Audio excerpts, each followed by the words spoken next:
근데 만약에 지금 이제 변호사님 캘리포니아 계시지만 캘리포니아를 위시한 이제 8개 주 스테이트가 커뮤니티 프로퍼티 스테이트라고 하거든요. 마치 부부의 재산을 하나로 보는 것처럼 인정을 한다는 거죠.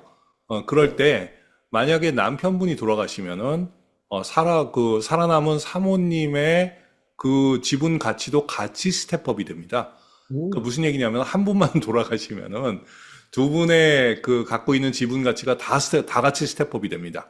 다 같이 스텝업이 되니까 그럴 경우에 만약에 그 식당을 팔게 되면은 양도세를 하나도 내지를 않겠죠. 또 하나 좋은 것은 그 스텝업 되는 게 우리는 이제 인사이드 아웃사이드 베이시스를 얘기를 하는데 음. 그때 스텝업이 되는 거가 내가 식당을 팔지 않을 수도 있어요. 그냥 계속 운영을 할 수도 있습니다. 그러면 돌아가신 분의 그 가치가 스텝업이 된 그 부분에 대해서 우리가 감가상각도 할 수가 있어요. 음. 그러니까 그동안은 비용 처리를 하지 못했던 부분이 한 분이 돌아가시고 나서 보니까 그다음부터는 비용 처리가 되기 시작한다는 거죠. 그러니까 그런 것들이 다른 엔티티에서는 절대로 이루어지지가 않습니다. 예를 들어서 뭐 C 코퍼레이션이다 그러면은 C 코퍼레이션은 엑시트 할 때 C 코퍼레이션 시절에 남아 있었던 잉여 이익금에 대해서는 반드시 양도세를 내야만 되는 것이거든요. 음. 그러니까 스텝업이 의미가 없어지는 그런 의미가 있고요. 그리고 양도소득에 대해 가지고 C 코퍼레이션은 이중과세를 냅니다. 법인세를 한번 내고 그리고 그 법인세 내고 남은 돈을 그 팔고 나오니까 법인이 없어진 거잖아요. 그 돈을 꺼내 나올 때 배당세를 한번 더 내죠. 이중과세예요. 그리고 S 코퍼레이션. S 코퍼레이션을 이제 굉장히 많은 회계사님들이 하고는 있는데 예를 들어서 제가 지난번에도 잠깐 말씀을 드렸지만 미국에서 IRS에 세금 보고하는 통계를 우리가 찾아보면은 C 코퍼레이션 대 S 코퍼레이션 대 LLC 파트너십의 그 비율이 1대 5대 4 정도 됩니다. 음. 그러니까 IRS 그 파일되는 통계를 보면은 S 코퍼레이션 대 LLC의 비율이 5대 4 정도 되는 거예요. 그런데 이제 왜 그런지 모르겠지만은 이 한인 업계에서, 한인 커뮤니티에서 회계사님들은 S 코퍼레이션을 LLC보다 너무 많이 하세요. 그래가지고 그 비율이 아마 9대 1 정도? 어쩌면 그거보다 S 코퍼레이션이 더 많을 수도 있어요. 음. 굉장히 많은 분들이 S 코퍼레이션을 한다는 거죠. 근데 S코퍼레이션의 경우에는 만약에 그 S코퍼레이션 오너 중에 한 분이 돌아가셨을 때, 물론 우리가 알고 있는 거는 스텝법이 당연히 돼야 되는 거 아니야 이렇게 생각을 하지만은 그게 테크니컬이 너무나 어렵습니다. 음. 그래서 제가 변호사님한테도 왜 그거 안 됩니까? 뭐가 어렵습니까? 이렇게 여러 번 질문을 했었었는데 변호사님이 뭔가 이해할 수 없는 내용으로 저한테 설명을 해주셨었거든요. 한 번 더 변호사님한테 설명을 듣고 왜 S코퍼레이션에서는 그런 스텝법이 그렇게 어려운지 변호사님이 한 번 더 설명해 주시면 좋을 것 같아요.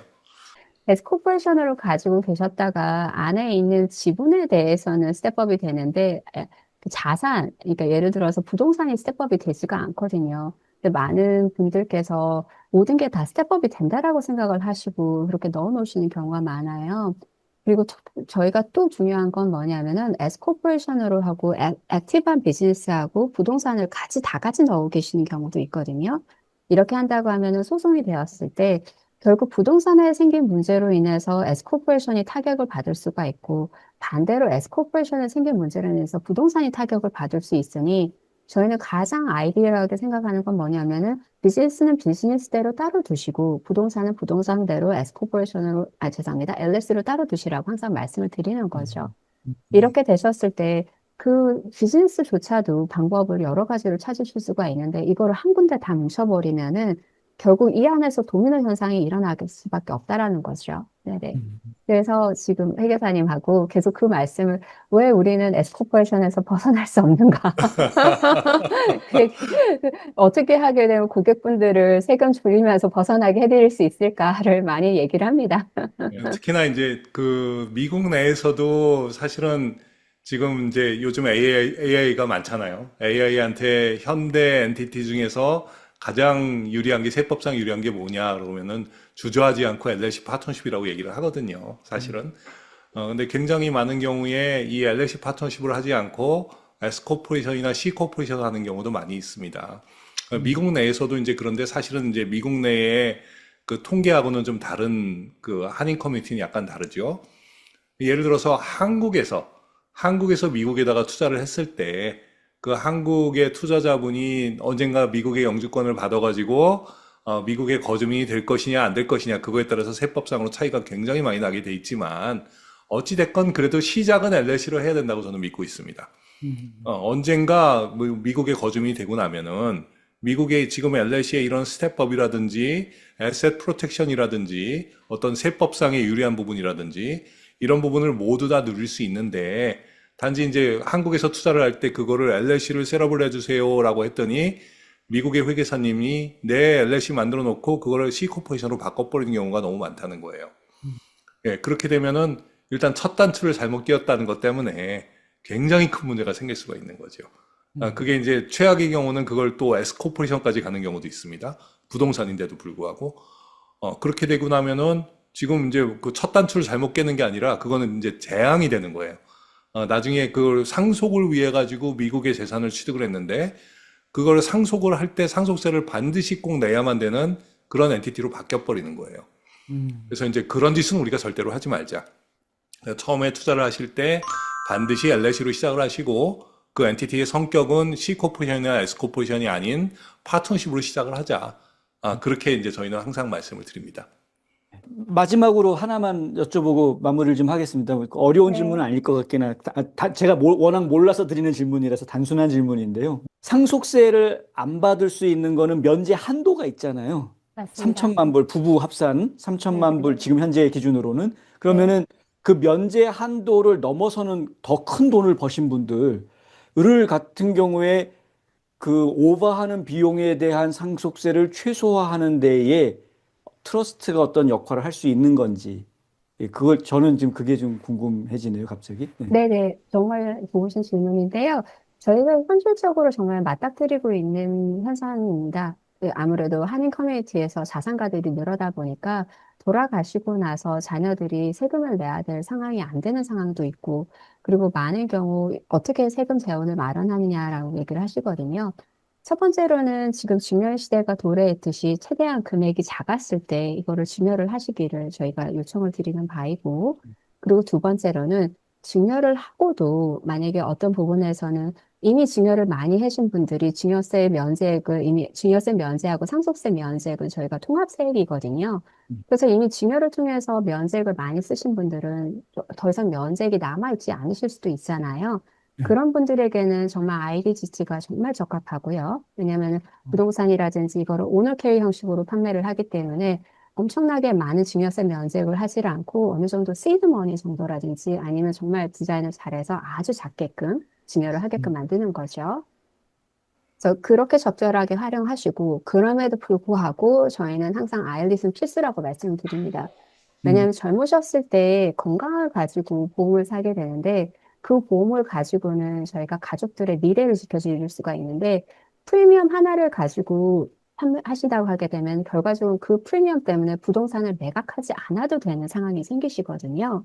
이 말은 뭐냐면은 젊으셨을 때 한시밥이라도 늘어놓으시고 그 재산이 아일릿을 잘 통해서 상속세 과세 재산에서 빠진다 하게 되게 되면은 돌아가시고 나서 상속세를 내지 않아도 되는 일종의 프리텍스 머니가 저희 손에 쥐어지게 되는 겁니다. 그걸 가지고 다른 부동산이라든지 자산을 매각하지 않고 편하게 IRS로 이양을 하게 되는 거죠. 이제 돈을 넘겨주게 되는 거죠. 이런다고 하게 되게 되면은 특히 한인타운에서도 자산가들이 돌아가셨을 때 갑자기 고액 부동산들이 갑작스럽게 나올 때가 많아요. 매물로. 그러니까 재산 상속세를 내지를 못하는 경우가 많기 때문에 그렇게 되시는 건데 그러는 과정에서는 누구는 팔자고 그러고 누구는 못 판다고 그러고 이거는 A라는 아들에게 주기로 했는데 B라는 아들은 이건 팔아야 된다고 하고 A는 내 거는 팔아선 절대로 상속세 낼 수 없다고 하면 결국은 소송이죠. 그러다 보니 가족의 평화를 지키는 방법 다시 강조를 하면은 프리미엄을 통해서 프리미엄을 내심으로써 결국은 재산을 자녀분들에게 평화적 방법으로 이양을 하시면서 재산을 그대로 잘 넘겨갈 수 있게끔 도와드리는 방법이기 때문에 아일릿은 저희가 항상 필수라고 말씀을 드립니다. 네. 저 질문 하나 하겠습니다. 네네. 그러니까 지금 아일릿을 얘기했는데 어떤 사람들은 나 아일릿은 없는데 어떻게 하지? 생명보험은 있는데 원래 있는데 아일리스는 없는데 어떻게 하지? 이런 분들도 있을 것 같아요. 네네네. 그럴 때 변호사님이 좋은 해법을 주실 수 있을 것 같은데. 네네. 여기서 intentionally defective grantor trust라고 한다고 하게 되면은 자산을 여러 가지 방법으로 다 넣으실 수가 있거든요. 이게 꼭 intentional defective grantor trust라고 해서 부동산이라든지 아니면은 이제 회사의 주식만 들어갈 수 있는 게 아니고 더 크게 봐서는 이 안에도 따시 저희가 생명보험도 넣을 수가 있고요. 그리고 만약에 정말 아일리스 없으시다 한다고 하게 되게 되면은 저희는 이제 이 아일릿이 없다라는 전제가 왜 없는가를 좀 한번 살펴봐야겠죠. 이분이 인슈어빌리티가 없어서, 왜냐하면 너무 연세가 많으시고 건강이 허락지 않아서 인슈런스를 못 사시게 되시는 경우도 있거든요. 이런다고 하게 되면은 조금 더 나가서 뭐 스플릿 달러 어레인지먼이라든지 그런 방법을 통해서 2세대가 이제 인슈런스를 사는데 1세대가 돈을 빌려주는 방법이라든지 여러 가지 창의적인 방법이 많습니다. 근데 저도 이제 이걸 하다 보면은 어떻게 이런 많은 트러스트를 고안을 해냈는지 정말 대단하다 생각이 들 정도거든요. 그러니까 이게 절세를 하면서 쓸 수 있는 트러스트의 종류는 정말 무궁무진합니다. 야, 잘 알겠습니다. 저는 절세의 달인, 제가 아는 절세의 달인 이상엽 회계사님 한 분인 줄 알았는데 트러스트계에도 또 절세의 달인들이 계시구나. 네, 네. 예, 오늘 저 새로운 회계사님을 거. 가르치는 변호사님이시니까요. 아이고, 아, 네. 회계사님은 회계사님을 또 가르쳐 주시잖아요. 저는 아이, 이제 별 보조 말씀. 역할을 합니다. 아, 예. 아, 네네. 감사합니다. 지금 얘기를 들어보니까 이제 아일릿은 필수다라고 얘기하셨는데, 그 네. 트러스트에 대해서 저희가 좀 관심을 더 많이 가져야 되겠구나라는 생각이 들었고요. 지금 저희 그 스텝업을 통해서 사실은 상속세를 내지 않고 재산을 후세에 물려줄 수 있다라는 이 부분에 대해서 제가 흥미를 굉장히 많이 가지고 있는데, 그거보다 더 많이 벌면 어떡하지? 라는 부분에 대해서 오늘 저희가 지금 얘기를 해드렸습니다. 미리 준비하셔야 됩니다. 살아계실 때. 돌아가시기 전에 준비 안 해놓으시면 나중에 자녀들끼리 싸웁니다. 그러니까 그 전에 준비하셔야 된다라는 말씀 드리고 싶고요. 그리고 LLC라는 이 법인 시스템이 법인 형식이 결국 이 트러스트하고 궁합이 너무나 잘 받고 절세를 할 수 있는 좋은 시스템이니까요. 여러분들 LLC 기억해 주시고 또 트러스트도 종류가 엄청나게 많다고 지금 얘기를 해 주셨습니다. 이러한 부분들이 본인이 체류 신분이 뭐냐에 따라 또 달라지고 어디에 사느냐에 따라 또 달라지고 복잡한 일이 한두 가지가 아닙니다. 여러분 그러니까 다시 한번 말씀드리지만 반드시 전문가와 상의를 하시기 바랍니다. 아무하고나 상의하셨다가 큰일 나실 수 있고요. 저희가 믿고 추천해 드릴 수 있는 전문가는 역시 한미 SF 프로 팀이다 라고 말씀드릴 수 있겠습니다. 잊지 마시고 한미 SF 프로 오늘 웹사이트 들어가셔서 한번 확인해 보시고요. 그리고 본인이 평생 동안 일궈놓은 자산들 자녀들에게 분쟁 없이 고스란히 잘 물려줄 수 있는 좋은 시스템에 대해서 제대로 된 설계 제안 받으시고 상담 받으실 수 있기 바랍니다. 오늘 귀한 시간 그리고 좋은 정보 주신 변호사님, 회계사님 정말 감사합니다. 감사합니다. 네, 수고하셨습니다.